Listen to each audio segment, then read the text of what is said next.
नमस्कार। बचपन में एक कहानी हमने सुनी थी, काबुली वाला। जी हाँ, काबुली वाला, जो रविंद्रनाथ टैगोर की लिखी हुई कहानी थी और उसकी वजह से पहली बार अफ़गान शब्द या अफ़गानिस्तानी का ज़िक्र पहली बार घर-घर में होने लगा। और उसके बाद अगर कहीं अफ़गानिस्तान भारत में बहुत ज़्यादा पॉपुलर हुआ है ये शब्द, तो वो क्रिकेट के ज़रिए हुआ है। जी हाँ, क्रिकेट में अफ़गानिस्तान ने वो झंडे गाड़े हैं जिसकी हर कोई उम्मीद नहीं कर रहा था। जी हाँ, इतनी उम्मीद नहीं थी, ये था कि ये टीम बहुत अच्छी है, आला दर्जे की टीम है, क्योंकि पिछला जो वर्ल्ड कप हुआ था 2023 का, उसमें इसने इंग्लैंड को हराया था, इसने कई अच्छी टीमों को हराया और अपने इरादे जाहिर कर दिए थे। इसने श्रीलंका को पराजित किया था, नीदरलैंड को हराया था, तो कई मुकाबले जीतने के बाद ऐसा लगा था कि इस टीम में वो जोश है, जुनून है। और वो जुनून जो है, खासकर तब जबकि आपके घर की स्थितियां बहुत अच्छी ना हो और जिस तरह का जो हालात हैं अफगानिस्तान में, उन हालात से लड़ना इन खिलाड़ियों को आता है और उसके बाद अपना सर्वश्रेष्ठ प्रदर्शन करना आता है। इस टीम ने याद दिला दी है 2003 के केनिया की टीम की। जी हाँ, 2003 में केनिया की टीम सेमीफाइनल में पहुंची थी ओडीआई वर्ल्ड कप के। तब भारत ने उसके बढ़ते हुए कदमों पर लगाम लगाई थी। तब उन दिनों ये टीम जो केनिया थी, उसके जो कोच थे वो संदीप पाटिल थे। संदीप पाटिल, वही संदीप पाटिल जो 1983 की वर्ल्ड कप विनिंग टीम के सदस्य रहे हैं।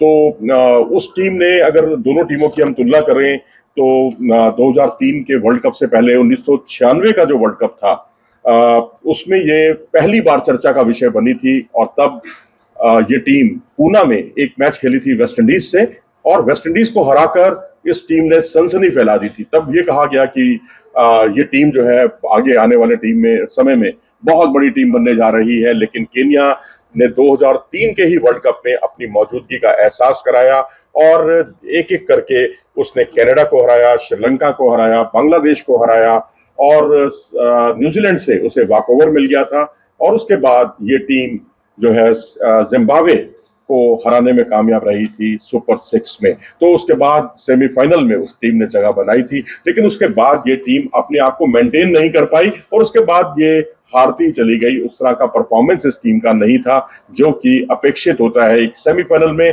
पहुंचने वाली टीम से।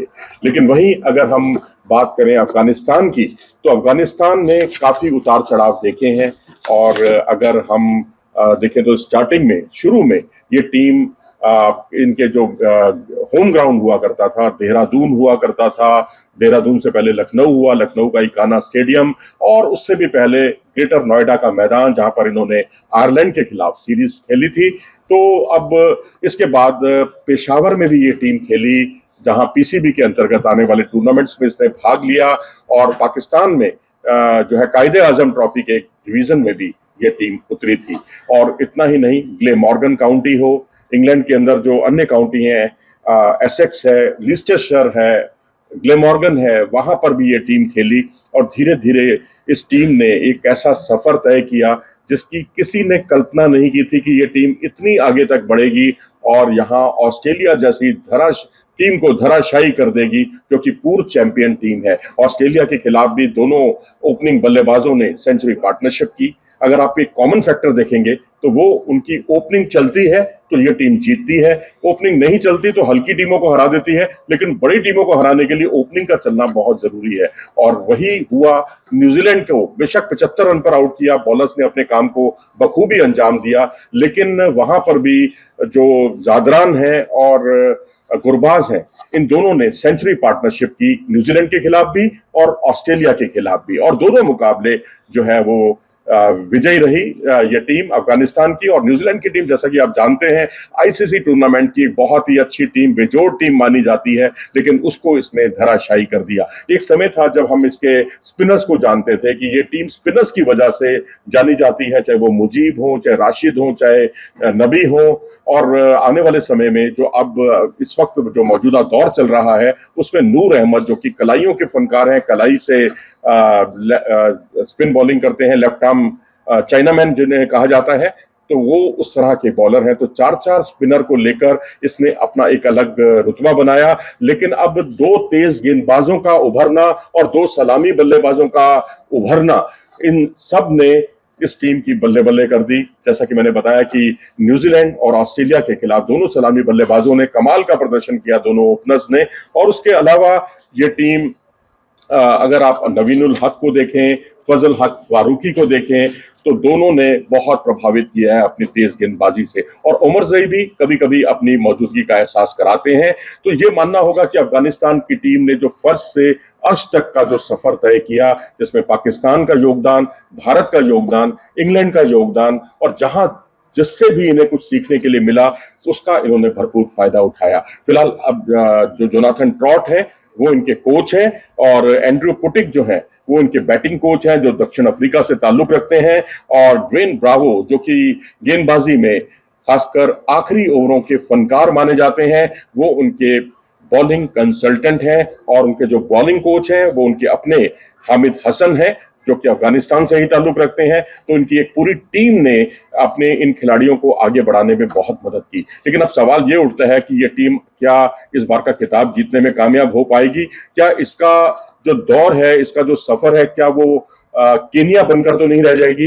क्योंकि केनिया भी 2003 में सेमीफाइनल तक पहुंची थी, लेकिन भारत ने उसके बढ़ते हुए कदमों पर लगाम लगाई। लेकिन अब इनका मुकाबला दक्षिण अफ्रीका से है। अब इनके पास प्लान ए है, और प्लान ए जो है इनका लगातार कारगर साबित हो रहा है।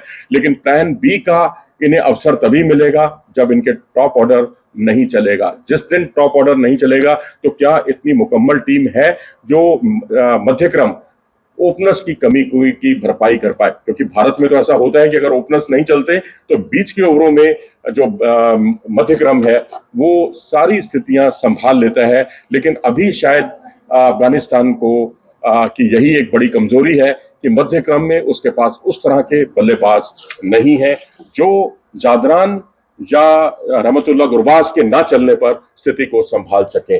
वैसे अगर हम इनका शुरुआत देखें तो 1995 जो 90 का दशक था, वहां अफगानिस्तान क्रिकेट बोर्ड का गठन किया गया था पहली बार।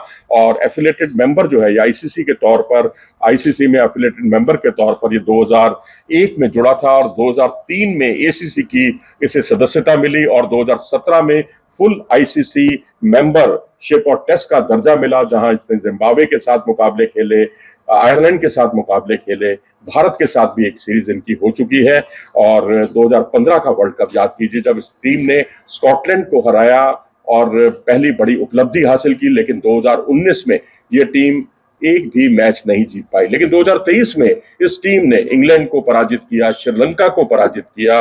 तो ये अपने आप में बड़ी उपलब्धि थी, क्योंकि इंग्लैंड और श्रीलंका को आपने हराया, और नीदरलैंड को भी यह टीम हराने में कामयाब रही। और इस बार न्यूजीलैंड, ऑस्ट्रेलिया और बांग्लादेश जैसे 3 दिग्गज टीमों को इस टीम ने धराशायी कर दिया।